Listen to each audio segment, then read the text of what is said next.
Welcome back to Savage Kitchen. Today we're getting a little spicy. There is another cocktail challenge going on and I just can't help myself. So here we are. I wanted to come up with a flavor profile that is reminiscent of some of my favorite bourbon drinks, old fashions in particular, but not necessarily use any of the same ingredients. We are going to be using a dark spiced rum, a macadamia nut liqueur. This is a Trader Vic's macadamia nut. Liquid gold. This stuff is amazing. There's a bunch of different macadamia nut liqueurs that you can find. You could also, in a pinch, if you have like an amaretto di Serrano or something like that, you could use that. But it's not going to have quite the complexity that the macadamia nut liqueur has. So just be warned. Maybe go buy yourself a bottle of Trader Vic's. For our heat component of this cocktail, we've got two things. One is this Ancho Reyes chili liqueur. This stuff is amazing. This is made in Puebla, Mexico. It smells like sun-dried chilies, which is exactly what it is. It's got some heat, but it's incredibly flavorful. It's not just it doesn't burn the mouth. I definitely recommend tasting this before putting it in a cocktail, just to make sure it's not too bitey for you. But this is really delicious and fun. I have another video that's all about the tasting of Ancho Reyes and Ancho Reyes Verde, which is the green version of this. And I'll put a link to that up here and down below. Our next spice component are these smoked chili bitters from Hella Cocktail Co. These are wild. They are so, so good. They're genuinely very smoky. I personally don't think that they're too spicy. You get a tiny, tiny bit of heat from them, but what you really get is the smoke off of the nose of it. So good. If you don't have smoked chili bitters, you can absolutely use aromatic bitters. But these are great and I think would be fun in so many different cocktails. So get yourself a bottle of smoked chili. And then a little bit of lemon juice, and we're gonna garnish actually with a little bit of a cinnamon rim on the glass, because cinnamon, especially like good Asian cinnamon, has a heat to it when you're eating it. So a little bit of cinnamon. Okay, let's get into it. So we're gonna do just a squeeze of lemon juice, and I'm gonna save part of this lemon to do our rim on the glass. We could be more precise and measure this into a jigger, but let's live dangerously, shall we? All right, so I'm squeezing a quarter of a lemon into the glass. So then we're gonna take our spiced rum.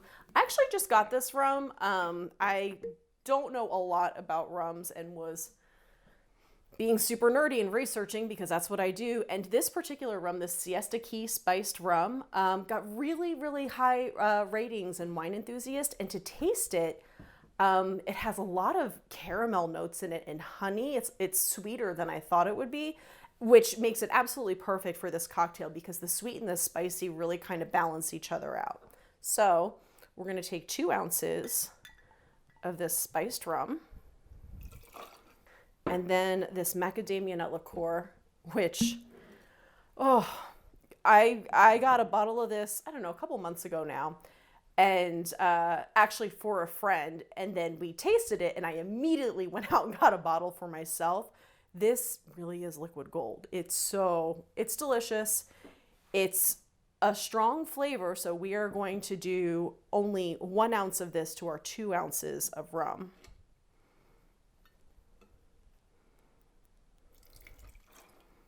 And if you really love the nuttiness of this, add a little more.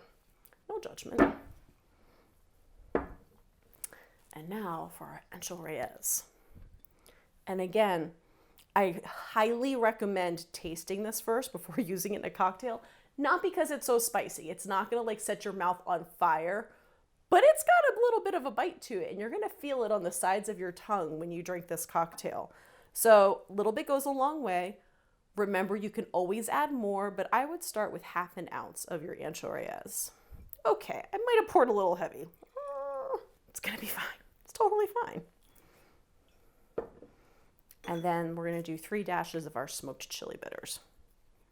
All right, let's give this a good stir. All right. Oh my God, this is so good. Full disclosure, I enjoy spicy food, but I don't enjoy super, super hot food. It needs to be really flavorful for me. And that is what I love about this cocktail. It's spicy, but it's flavorful. Oh, so good. Okay, so let's prepare our glass. Before we put our ice cube in it, I actually want to do a little bit of a cinnamon rim on the glass. So I'm taking that lemon wedge and we're just gonna coat. I'm just gonna do 1/2 of the glass. It's a lot of lemon juice. And I'm gonna take this ground cinnamon, get this out of the way. And instead of dipping this into a bowl of cinnamon, I'm actually just going to sprinkle over the edge like this, which might seem messy, but it actually in the end saves a lot of whatever spice you're working with.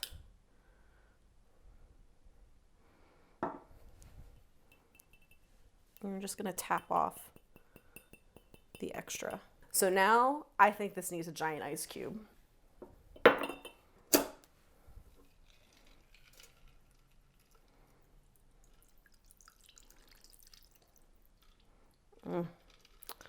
Perfection. So for a garnish, I actually have these dehydrated lemon wheels. I made these myself. You can buy them, you can find them. I don't know, I've never seen them in a store unless you go to like a Michael's. You don't want to buy the decorative dehydrated fruit. They put chemicals in that. Don't eat that.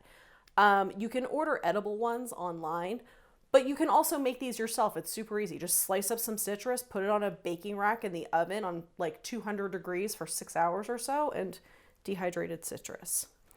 So let's clip that right onto the side. And I also have, I did the same thing with some slices of Fresno chili. We're gonna stick right on there. And there we go. The Savage Kitchen entry into the Spicy Cocktail Challenge. Cheers, friends.